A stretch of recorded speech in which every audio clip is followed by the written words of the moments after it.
back to Truth Be Told. This is Dwight, and I'm Max for you audio listeners. We're excited to have you guys here with us again for another episode, and we're gonna learn some more about motorcycling because I don't know much.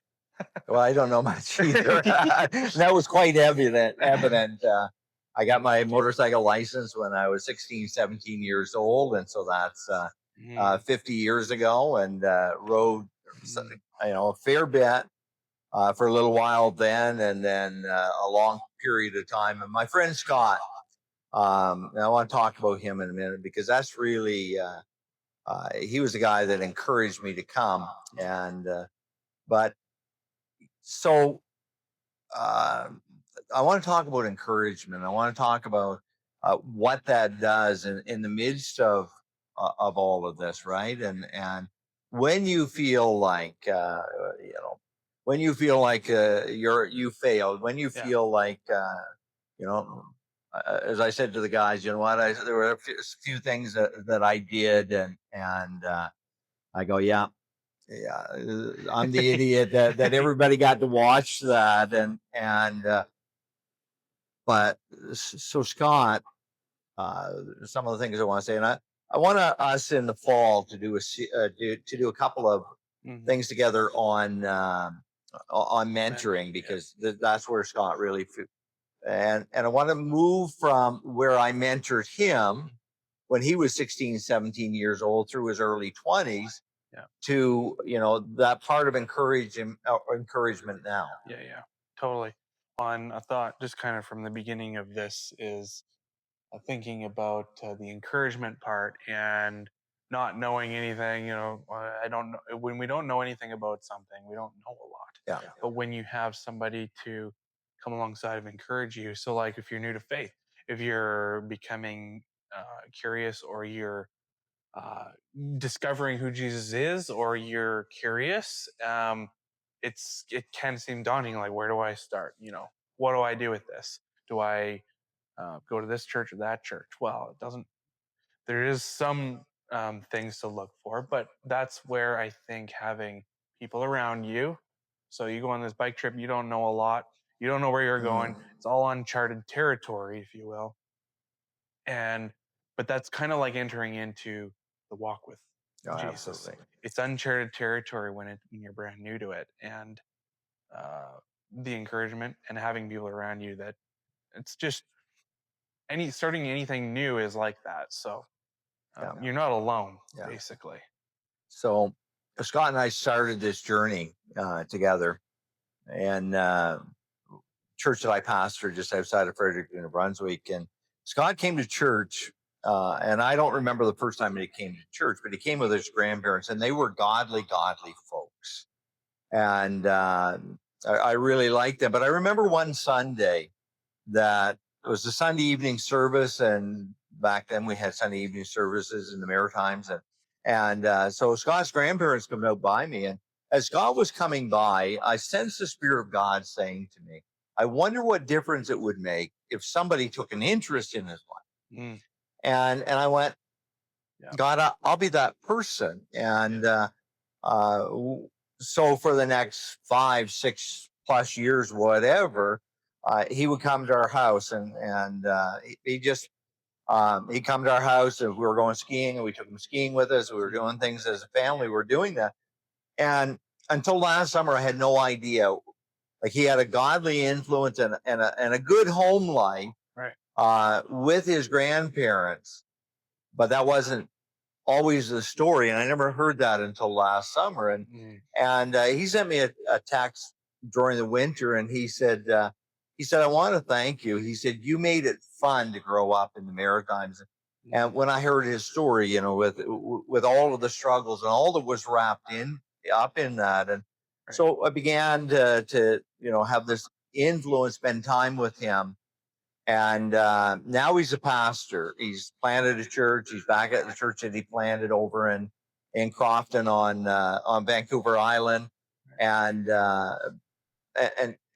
just an incredible influence. He had invited friends who invited friends, and they were We had a mixture of believers, followers of Jesus, and those that aren't followers of Jesus yet.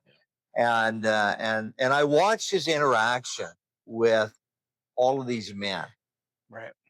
and I go, wow, what an influence he's having. And he does. And often we don't recognize that, Max. You don't really recognize the full influence that you're having in someone's life in the moment.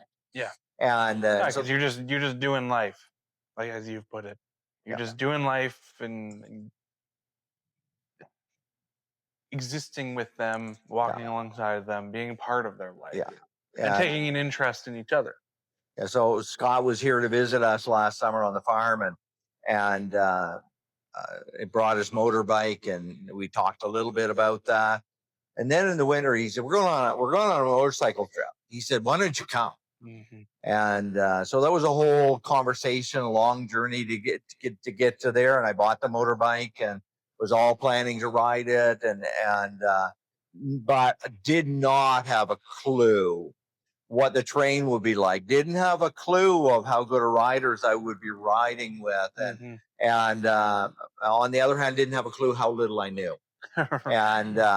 And so during this journey, and I want to hit this, maybe we'll talk about it in the next session too, because I think there's a lot of good stuff here that that might be applicable or might be an encouragement to someone else. And so one of the men in our church who's a really good motorcyclist, Terry, as soon as I said I'd been invited to go on this trip, and he came to me and he said, you know what, could I come too? And so I talked with Scott, and Scott said, absolutely. And Terry's a good motorcyclist. And so there were times in this journey that I was doing things that I'm not going to say they were wrong, but they were just the wrong timing in those. Right. And so Scott and Terry would come alongside of me, and they would say, you're doing this, you're doing this. Yeah. And when they did that, I said, thank you. Yeah. And then the second thing I said to them was, thank you for having the courage to speak to me about this. Mm-hmm. Right. And so this walk that we have with Jesus, so many people are afraid to say something to someone, as we follow Jesus, and if they continue in the direction that they're going, there's going to be heartache, and there's going to be headache, and there's going to be trouble and in their lives. And so if we don't accept that, so I said, the first thing I said to them was, thank you. Mm-hmm. The second thing I said was, thank you for having the courage, because they could say, well, what if he gets angry, or what if he gets upset? What if and I just said, thank you for the courage. I said, because if you didn't tell me, I wouldn't know. If I don't know, I can't change. Yeah. Well, yeah. And your heart, I think having the heart and the mindset of that, it's different than like, it's a soft heart, because it's, if there's not criticism, but like something, hey, you could improve this, or this is what's happening, this is the result, and that goes for like life too. Yes. If our heart isn't, I'm not finding the right word, but basically open to that, then we will get defensive, or we won't be able to take that. But I think that's where Christ comes and starts to convict and work on us from the inside. And then when brothers and sisters come alongside and say, hey, that's, they point things out to us, it's they're probably not meaning it for worse, for the worse of us. But having the right attitude on our side, on your side, for example, in this situation, I think is super important, because it's like there's an improvement attitude, but then there's also their side where they have to, there's a lot of different ways it can go. I've seen it go, somebody's like, hey, they genuinely want to help, and it just blows up in their face because they're not ready for it. Yeah. And what happens with that is that when you shut someone out, then they stop. Yeah. And it's like, wow, I'm good. Scripture says caring for one another, right? Yeah. And so, you know what, and that's what with Scott and with Terry, I knew they cared for me, and they cared what I became as a writer, and they wanted to see. And Scott, he would give me pointers, and tell me. And then the next stop or later in the day, he'd go, wow. Mm. He said, I can't believe how much you've improved. He said, you're not the same rider that you were. And, Right. and, so they, giving that 1 point or 2 point. And Yeah. oftentimes, when we're talking with another believer or another follower of Jesus, sometimes we try to give them too much.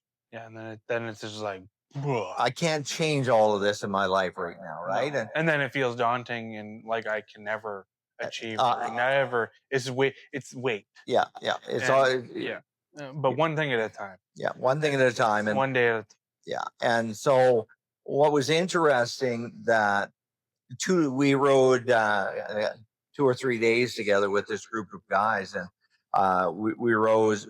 Well, we met them in Kimberley, and we were supposed to meet them in Jasper, and it was a funny story because uh, we lost half a day because of the flat tire. And so we go, yeah, we'll meet you in in Kimberley. Won't even think about it. We stopped in Jasper to get fuel, and we had to make a big loop around into Jasper in order to get the fuel and get back out. And we went by Smitty's restaurant, Mm-hmm. and there were motorcycles there. Right. And I forget where we stopped, where Terry and I stopped at. I think it might have. Anyway, it wasn't Kimberley. It was Radium. Yeah. Radium. Yeah. Osprey. And anyway, Terry said, I wonder if that was them. And we were sitting there, and the motorbikes went by. And so we were that close together, and we could have went down with them, Right. that part of the journey. Yeah. But so we lost part of that day. But Scott and Terry, not constantly, but they would say, okay, this Just improve. just. And so two things they did, they would tell me, Right. and I gotta lock that in. I gotta remember this. So one night we get back to the motel, and we were sitting there before we all went out and had supper together. And I got out my iPad and my notes in it, and every pointer that they gave to me, I put them in. And how do you improve? What do you do here? What do you do here? And I put those all in, because you know what happens if you don't mark it down, you forget it, right? Mm-hmm. And so I go until it becomes muscle memory. Exactly. Mm-hmm. And so the different little pointers that they gave, but the guys came along, and that part of being an encouragement to someone, when they feel like that they're a failure, they feel like they want to quit, and this is, because they look at it, there are those that watch your life and they go, wow. And I think of one guy that both of us, Andre, and he watches your life and he goes, I'd like to be like that. Mm-hmm. Right? Mm-hmm. And you're going, well, man, my life's got all of these struggles in it. Yeah. But what pointer, if you were to talk to Andre, you were to talk to another guy, what one pointer would you give to them that. Yeah, and that's a good question, because it all depends on the situation. And I think kind of tying into that, the thought of when they give a pointer or an encouragement, if they're coming with the encouragement, there's a way to deliver that. And I think when it's done in um, they genuinely care, they want the best, it's going to be delivered in a way that you're going to respond to that, because they see that you're having a hard time with something, or you're down, or say we're struggling with something. If I can see that you're struggling with something, and I come and say, you need to change this, and this will fix everything. There's a good way to deliver it in a bad way, or a poorer way. But like, if I can see that, then I'm seeing that you have the potential for that. Yeah. Like Scott said in the other we were talking about, where you can do anything these guys are doing too. but you can't see that Yeah, you could do that's right. that. Because you But don't have I the could see confidence that, yet. and Jesus can see that in all of us. And so I think as that begins to come down and through, it's once we start to see that, we also start to begin to see how to share that with that person, because everybody's a little bit different. Yeah, we'll take that to the next episode. I think in this, and in truth be told, and Hmm. there's a thought that I want to give when we get there, and so we'll close this one off. Perfect. And thank you for joining us. Yes, we'll see you guys in the next episode. God bless. Truth be told.